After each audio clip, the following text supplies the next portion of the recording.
CIA mempersenjatai teroris itu sudah berlangsung sejak tahun 80-an. Ketika itu Iran sedang diembargo. CIA malah jual senjata ke Iran. Duitnya digunakan untuk mendanai teroris kontra di Nicaragua. Dapat duit kiri kanan. Jual senjata ke Iran yang sedang diembargo jelas melanggar hukum. Duitnya digunakan buat danai teroris kontra yang juga dilarang oleh Kongres. Jadi ada dua pelanggaran hukum serius yang dilakukan oleh CIA. CIA ini memang kriminal, menghalalkan segala cara untuk mencapai tujuan politiknya. Tapi bukan untuk Amerika. Yang diuntungkan adalah para kontraktor besar senjata militer seperti Adnan Khashoggi dan lain-lain, elit global. CIA danai teroris kontra alasannya untuk menggulingkan pemerintahan komunis di Nicaragua. Itu cuma kedok supaya CIA bisa dagang kokain dan senjata sambil membunuhi rakyat sipil di Nicaragua yang nggak tahu apa-apa soal politik. Itu sebabnya Kongres melarang CIA untuk bentuk kontra. Karena dilarang, anggarannya di-stop, maka duit hasil jual senjata ke Iran dipakai buat danai kontra. Council, don't see anything wrong with taking the Ayatollah's money and sending it to support the Nicaraguan freedom fighters. Freedom fighters, they are not. They are terrorists. Itu baru namanya konspirare, bernapas bersama dalam persekongkolan jahat. CIA jual senjata ke Iran, alasannya untuk membebaskan warga Amerika yang disandra oleh Islamic Jihad Organization. Jual senjata pada teroris yang menyandera warganya sendiri. Lewat investigasi dokumen-dokumen rahasia, belakangan terbukti bahwa sebelum ada sandera pun, CIA memang sudah bertahun-tahun jual senjata ke Iran di tengah embargo lewat Israel. Jadi sandera itu cuma alasan yang sangat diharapkan oleh para elit industri militer. Sebab dengan alasan membebaskan sandera, volume dagangnya jadi semakin besar. Perang dan terorisme adalah uang. Makin banyak korban, makin bagus. Skandal Iran Contra itu adalah program resmi CIA, bukan perbuatan oknum. Letkol Oliver North bersumpah bahwa apa yang dia lakukan itu adalah program resmi CIA yang diketahui oleh Presiden Reagan. Tapi yang namanya politik, begitu apes ketahuan, bos-bos cuci tangan. Oliver North dan kawan-kawan dijadikan tumbal seolah perbuatan oknum.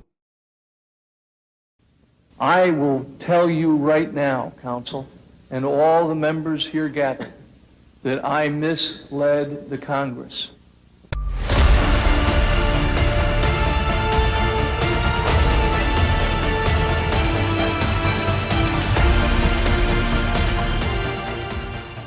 Setelah mempersenjatai teroris Hezbollah di Timur Tengah, CIA kemudian mendanai mujahidin di Afghanistan yang kemudian menjelma jadi teroris Al-Qaeda dan Taliban. Aktor intelektualnya adalah ini, Zbigniew Brzezinski, National Security Advisor untuk Presiden Carter. Ide brilian untuk mendanai dan melatih teroris mujahidin itu datangnya dari Brzezinski ini di era Presiden Carter. Semua orang mengira CIA melatih mujahidin untuk melawan komunis Soviet. Padahal kenyataannya justru sebaliknya. Menurut pengakuan Brzezinski, CIA mendanai mujahidin sebelum Soviet menginvasi Afghanistan. Bahkan, Soviet menginvasi militer Afghanistan justru karena mendengar CIA melatih mujahidin. Luar biasa. Sepak terjang CIA di alam nyata ini lebih mengejutkan dari film-film spy Hollywood. Jadi kebalik. Bukan CIA mendanai mujahidin buat lawan komunis, tapi CIA sengaja provokasi mendanai mujahidin supaya Soviet marah dan menginvasi Afghanistan. Maka jadilah proyek perang yang baru.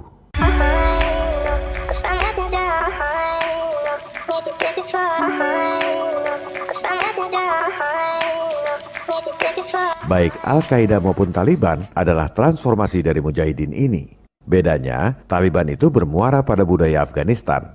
Al-Qaeda basicnya adalah aliran Wahabi yang berasal dari Arab Saudi. Memang Arab Saudi dan Inggris ikut mendanai dan melatih mujahidin. I mean, let's remember here, the people we are fighting today, we funded.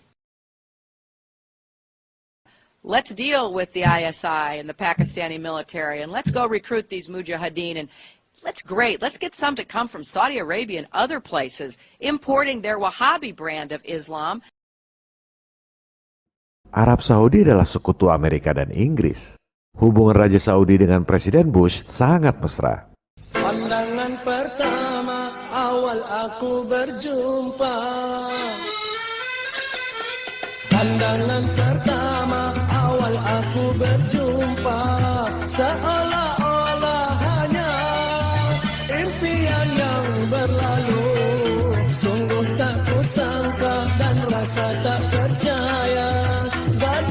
Benang merahnya adalah keluarga Bin Laden, kontraktor besar Arab Saudi yang jadi angel investor alias cukong malaikat untuk George Bush sejak masih jadi gubernur Texas. Dia juga. Al-Qaeda kemudian jadi sangat terkenal dengan kasus 9/11.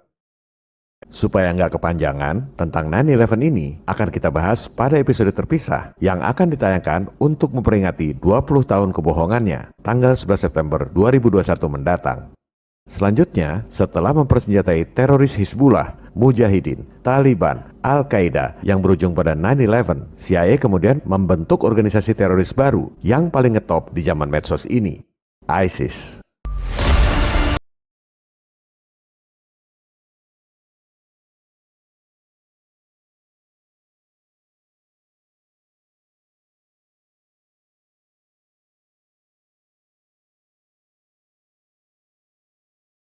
Tentang teroris ISIS dilatih dan didanai oleh CIA, itu bukan kata saya. Saya selalu bicara dengan fakta dan data yang kredibel, bukan asal ngecap. Kita dengar pernyataan 3 orang presiden negeri adikuasa, Presiden Obama, Presiden Putin, dan Presiden Trump. Kita mulai dari Presiden Obama yang mengatakan bahwa CIA melatih tentara ISIL alias ISIS. So with the additional steps I ordered last month, we're speeding up training of ISIL forces, including volunteers from Sunni tribes in Anbar province. Obama itu bukan salah ngomong atau keceplosan, nggak ada ralat setelah itu. Kalau kita perhatikan gestur tubuh pengawalnya ketika Obama bilang percepat pelatihan tentara ISIS, nggak ada gestur penolakan, kaget, atau protes. Karena memang ucapan Obama itu benar. So with the additional steps I ordered last month, we're speeding up training of ISIL forces, including volunteers from Sunni tribes in Anbar province. Hal ini juga terkonfirmasi dengan berita di New York Times. Dulu disebutnya perang rahasia CIA di Syria. Bahkan disebut anggarannya $1 miliar atau sekitar 14 triliun rupiah buat latih tentara ISIS, beli peralatan militer dan lain-lain dengan alasan untuk menggulingkan pemerintahan Presiden Assad di Syria. Waktu Obama pidato itu, ISIS belum dicap sebagai teroris global. Jadi dia nyantai aja nyebut percepat pelatihan tentara ISIL. Yang paling clear adalah pernyataan Presiden Putin. Ia menjelaskan secara detail bagaimana modus CIA menciptakan teroris ISIS. Rekaman videonya ada. Putin bicara dalam bahasa Rusia, tapi ada terjemahan otomatis dalam bahasa Inggris. Silakan search sendiri video aslinya. Untuk mempersingkat pembahasan, saya sampaikan ikhtisarnya saja. CIA mempersenjatai ISIS untuk menjatuhkan pemerintahan Syria yang dipimpin oleh Presiden Assad. CIA merekrut tentara-tentara bayaran yang kemudian disuruh ngaku sebagai tentara ISIS. Yang namanya tentara bayaran itu ikut pihak mana saja yang bayar lebih besar. Putin bahkan tahu berapa anggaran buat tentara bayaran ISIS. Jadi modusnya CIA hire tentara bayaran, pasok senjata dan mobil-mobil Toyota buat ISIS. Modal senjata dan mobil-mobil itu digunakan untuk menjarah ladang-ladang minyak di Irak dan Syria, kemudian menjual minyak jarahan itu pada sekutu. Ini adalah modus pendanaan teroris gaya baru. Mendanai teroris bukannya hilang duit, malah dapat untung dari penjualan minyak yang dijarah oleh teroris ISIS. Dan lucunya nggak ada sanksi internasional buat negara-negara penada minyak jarahan ISIS itu. Ini adalah konspirasi tingkat dewa. CIA kemudian sengaja mengebom ladang-ladang minyak yang dijarah oleh ISIS sambil diam-diam salurkan dana tambahan buat rekrut tentara-tentara baru sehingga makin banyak rakyat yang ikut bergabung dengan ISIS. Karena duit. Oh ya, bongkar. Oh ya, bongkar.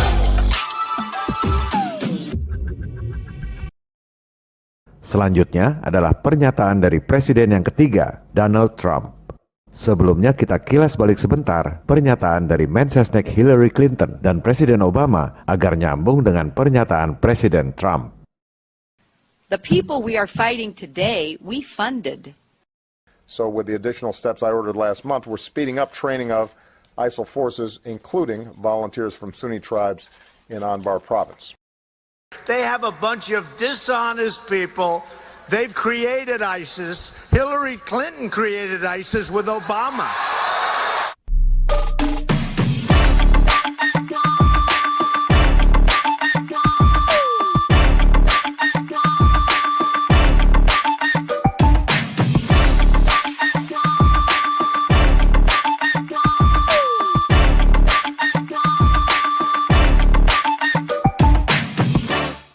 Hal lain yang sangat mengejutkan adalah Pentagon bayar konsultan public relations dari Inggris $500 juta untuk bikin video-video propaganda palsu Al-Qaeda.